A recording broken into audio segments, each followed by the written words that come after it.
Hi friends, நம்ம பார்க்க போகிற திரைப்படம் பேர் த கலர் ஆஃப் பர்பிள். இந்த படத்தை வந்து ஸ்டேஜ் ப்ளேவாக முதலே புக்காக நம்ம எழுதியிருக்காங்க. 1982 நாவலாக வந்த இந்த புக்கு ஆலிஸ் வாக்கர்ன்ற எழுதியிருக்காரு.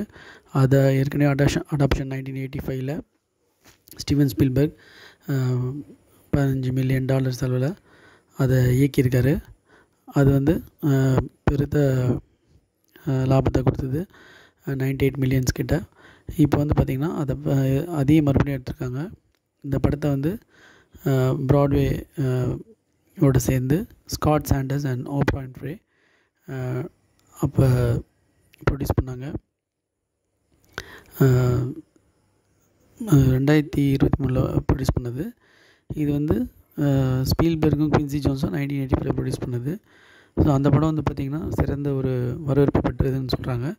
இப்போ இந்த படம் வந்து பார்த்திங்கன்னா 2023 வெளியானதில் நடித்தவங்க Taraji P Henson, Danielle Brooks, Colman Domingo, Corey Hawkins, Halle Bailey, Phylicia Pearl Mpasi and Fantasia Barrino. இந்த படத்தோட இது பார்த்திங்கன்னா 19th செஞ்சுரியில் ஸ்டார்டிங்கில் ஒரு ஃபேமிலியில் நடக்கிற இன்சிடெண்ட் தான் இந்த படத்தோட கதை. இதில் வந்து 2 பொண்ணுங்க இருப்பாங்க. இந்த ஜார்ஜியான்ற ஊரில் வந்து 2 பொண்ணுங்க, செல்லி ஹாரிஸ் அப்புறம் நெட்டின்ற பொண்ணு இருப்பாங்க. அதை வந்து அல்ஃபான்ஸோன்ற அப்பா இருப்பார், அவங்க அம்மா இருந்துகிட்ருப்பாங்க. அப்போ வந்து பார்த்திங்கன்னா அவர் வந்து அவங்க அந்த 2 பொண்ணுங்களையும் பலாத்காரம் பண்ணுவார். அப்போ அந்த செல்லின்ற பொண்ணுக்கு குழந்தை போதும். அதை வந்து இவர் ஊர் வீட்டிலேருந்து வேறு ஒரு ஃபார்மர், ஒரு விவசாயிக்கு அதை தத்து கொடுத்துருவார்.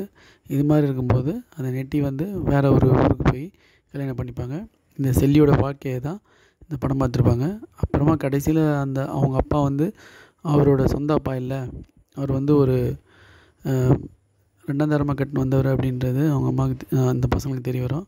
அப்போ கூட தவறு தான். ஸோ இந்த படம் வந்து பார்த்திங்கன்னா பாட்டுங்க நிறைய பாட்டுங்களோட இதுவாகும். இந்த படத்தில் 17 பாட்டுங்க ட்ராக்ஸ் இது பண்ணி வச்சுருக்காங்க. ஸோ இந்த படத்துக்கு வந்து பெண்கள் மையமாக வச்சு இந்த படம் எடுக்கப்பட்டதால் இது ஒரு ரொம்ப இதுவாக பேசப்பட்டது. இதில் வந்து அந்த செல்லியாவை நடித்தவங்க ஹீரோயின் வந்து ரொம்ப நல்லா நடிச்சிருந்தாங்க. நடிப்பு வந்து சூப்பராக இருந்தது. இது வந்து ஒரு மியூசிக்கல் மூவி.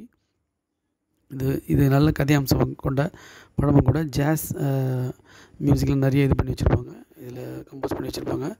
இந்த படம் வந்து பார்த்திங்கன்னா மியூசிக் வந்து கிறிஸ் பவர்ஸ்ன்னு பண்ணியிருக்காரு. சினிமாட்டோகிராஃபி டான் லாஸ்டேன் பண்ணியிருக்காங்க. ஸோ இது வந்து ஒரு வித்தியாசமான ஒரு கதைக்களம் தான் இது. ஸோ ஆலிஸ் வாக்கரோட கலர் ஆஃப் பர்பிள் புக்கை வந்து தழுவி எடுக்கப்பட்ட இந்த படத்தை இது ஒரு மஸ்ட் வாட்சபிள், சினிமா பீரியலுக்கான மஸ்ட் வாட்சபிள் மூவியாக சொல்லலாம். Thanks friends.